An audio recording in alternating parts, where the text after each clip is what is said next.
आम्ही वय 21 पासून 65 पर्यंत महिन्याला 1,500 रुपये त्यांच्या अकाउंटला टाकण्याचा निर्णय घेतला। महिलांनो, हा निर्णय चांगला आहे का वाईट आहे? चांगला असेल त्यांनी हातवर करा। हे का मी जातोय तिथं महाराष्ट्रामध्ये एवढ्या मोठ्या प्रमाणावर माझ्या बहिणी, माझ्या मायमाऊली ही त्या ठिकाणी त्याचं स्वागत करते। मला एका गोष्टीची गंमत वाटते, विरोधक आमच्यावर टीका करतात, ते म्हणतात ही कसली योजना आणली, चुनावी जुमला म्हणून सांगताय। मायमाऊलींनो, मी शब्दाचा पक्का आहे, महाराष्ट्राला माहिती आहे। हा अजितदादाचा वादा आहे, हा माझा तुम्हाला शब्द आहे। मी शब्द कधी फिरवणार नाही।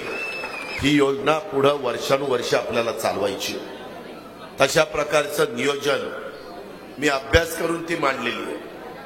त्याला मंत्रिमंडळाने मान्यता दिलेली आहे। उद्याच्या 17 तारखेला दोन्ही आम्ही उपमुख्यमंत्री आणि मुख्यमंत्री पुण्यामध्ये आणि या खात्याचे मंत्री अदिती तटकरे आम्ही सगळेजण मिळून आम्ही तुमचे अर्ज मागवले।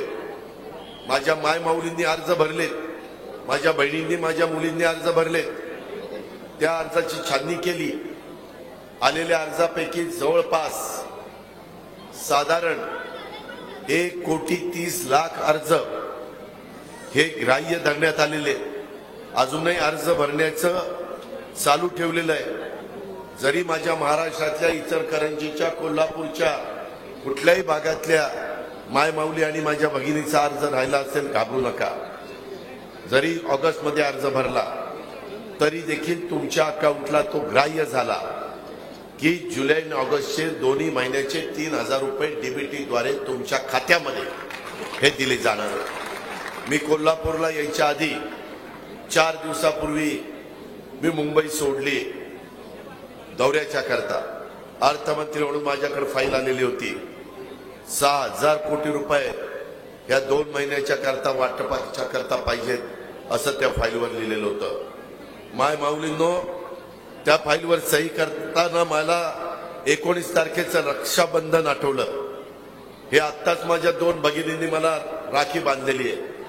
भावाच्या नात्याने समोर बसणाऱ्या माझ्या भगिनींना सांगतो की हा भाऊ तुम्हाला कधी वाऱ्यावर सोडणार नाही, हा देखील शब्द मी तुम्हाला देतो। काळजी करू नका।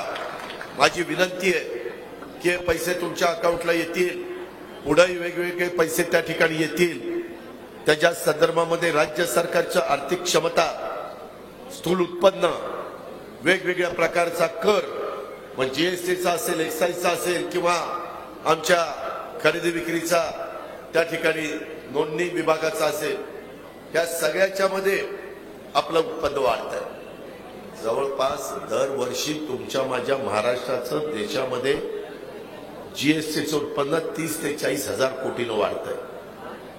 आपलं बजेट 6.5 लाख कोटीचं आहे आणि त्या 6.5 लाख कोटीमध्ये 3 लाख कोटी मला पेन्शन, पगार आणि त्याच्यामध्ये घेतलेल्या कर्जाचं व्याजाला द्यावे लागतात। बाकीचे पैसे विकासाच्या करता, बाकीचे पैसे त्या ठिकाणी आमच्या वेगवेगळ्या चांगल्या योजनांच्या करता आम्हाला त्या ठिकाणी देता येतात। म्हणून मायमाऊलींनो, जरी माग लोकसभेच्या निवडणुकीच्या निमित्तानं विरोधकांनी फेक नरेटिव्ह सेट करण्याचा प्रयत्न केला, माझ्या मागासवर्गीय समाजाला, माझ्या आदिवासी समाजाला सांगितलं आप की बार 400 पार।